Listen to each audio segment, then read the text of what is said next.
This year I'm growing some little mini melons for the first time. They're called Rich Sweetness, and they're beautiful little stripy ones that are meant to smell amazing, have a really tropical aroma, and taste as sweet as honeydew melons, but they're only supposed to be 7 to 10 centimeters in diameter, so very, very small, like one serving per melon. But it'd be so much fun to try them, and of course it's a perfect kind of melon to grow in a small garden because it can grow in a pot. I think it needs a slightly larger pot than this one. I've just recently potted it on, and you can see it's just starting to push out the first few flowers.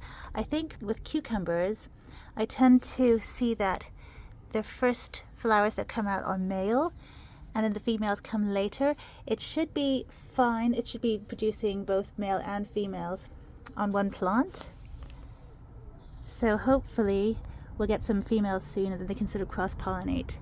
I do have one more. I bought a seed pack, and in that seed pack there were 5 seeds and 4 of them germinated, so not ideal. You like to have 100% germination rate, so I only got 4 of them, and then when I planted them on, at least one died just immediately, and then another one didn't make it once it was planted out, and so I ended up with just 2 plants out of an expensive pack. And so I've got this one and then one in here. They do need a lot of heat, and so I've decided to keep one in the greenhouse where it can be protected if we do get any cold. There are also the first little tomatoes forming here, and lots of little bunches of flowers. Very cute, very exciting. I love tomatoes. There's nothing like a homegrown, sun-warmed tomato. Lots of little clusters here of flowers initially. And yeah, hopefully we'll get to see some little Rich Sweetness melons very soon. Little stripy beauties. Look forward to trying them. They're supposed to be slightly better than pepino melons, which I grew for a few years, and they were really fun too. They're also known as tree melons. They were lots of fun, but these ones just sound a little bit different and very fun too. So nice to try something else. And of course they're also stripy, just like pepino melons. Over here I have another chili plant that I'm starting from seed. I started back in January, the 10th of January. It's taken quite a while. We had such a cold, well, such a non-starting spring for ages, so lots of my plants had to stay indoors because it was just too cold to come out, and so they sort of got delayed a little bit, but it's been growing nicely for a while. And this one is a really exciting one I've never seen before. It's called Mini Olive Rocoto, and it's supposed to be a sort of round, berry-shaped, olive-shaped, I guess, chili pepper, and supposed to be olive colored.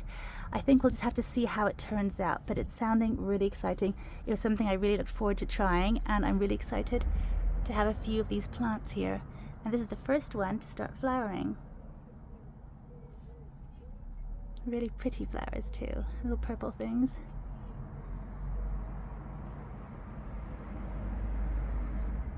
I think they just get wind pollinated here by being knocked about a bit by the wind. I can shake them, but they don't need me to help them because there's so much wind out here. It's been quite blustery. But extra excited to see that little guy there. Super sweet. There's another member of the nightshade family, the Physalis.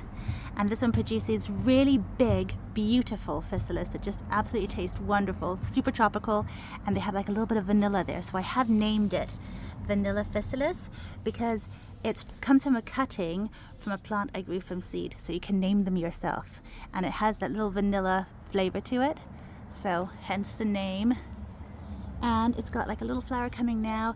It was the smallest cutting that I managed to keep from the plant, so I'm glad I've got it. These ones do take a little while to get ready to start flowering and fruiting when you grow them from seed, so I like to keep them as cuttings, but sometimes they don't survive if I keep them in the greenhouse because they really can't tolerate any temperature drop below sort of 2 degrees Celsius, and sometimes it does get too cold for them in the greenhouse even, so I ought to take them inside, but it's just like lack of space. but I think this year I'll be a little bit more careful and keep a few indoors. This is the only one I have at the moment, so I'll keep it going and growing, and they tend to grow really fast, especially when they're established ones that come from cuttings. So really fun to see a little beginning of a little fruit, also known as Cape gooseberry. They're so delicious. Happy to have them again. So this is some more of these olive ricottas here. Lots of different chilies. I'm trying to grow lots of different ones. This one is actually one I overwintered as a whole plant, and it's pushing out new growth now, so it should soon be ready to start flowering. I think there's some little flower buds in there. It's called Bishop's Crown, and it's quite a funny shaped one, and then it's really, really spicy. But here I have some I've also grown from seed this year, and it's called Aji Apricot. I'm really excited about it. And let's have a look here. These ones are supposed to be cold, hardy chilies, and I am really looking forward to seeing how they do, because they should be able to stay outside. Apparently they just lose all their leaves, but then they spring back to life in the spring. So this is a really handy chili to have. Really interesting. Looking forward to trying it. And it's growing kind of slow as well, but you know, it'll get there eventually. I've also decided to grow a few wild tomatoes from seed. These ones are called red currant tomatoes because they produce really small but sweet tomatoes, and I think they're the size of a red currant, hence the name. But they're actually supposed to be the original tomatoes, the one from whence all other tomatoes eventually followed.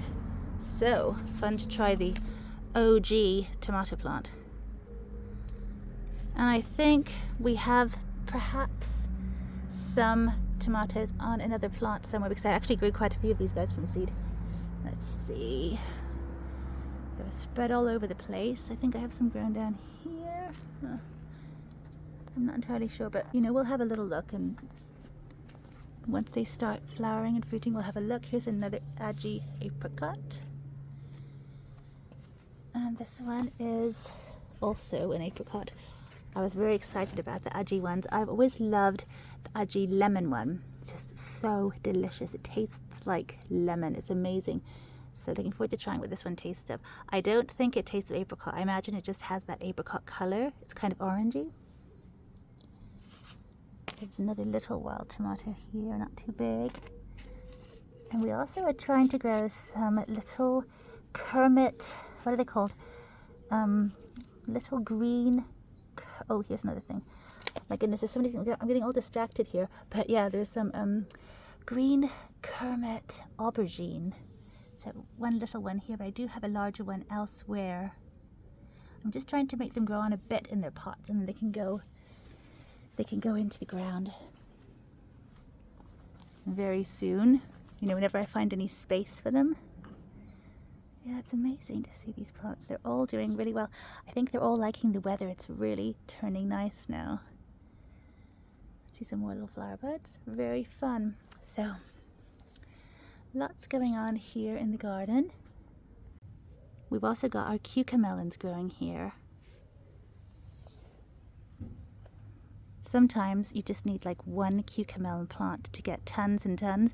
I find that in our climate, mine don't tend to do as well, so I like to put a few plants into a pot. I've actually got 3 separate plants in here, and I think they're all surviving. So I did try to grow many more from seed, and they had germinated, but then they sort of dampened off, or they just slowly died because it just stayed cold for so very long. But now these guys are out and they're looking good, and I've even put some zinnia around them to add a bit of color. I think they're really pretty. So I'm very excited about these. I do love cucamelon. They're just the cutest little melons, not melons, cucumbers. Cutest little cucumbers. So very, very fun.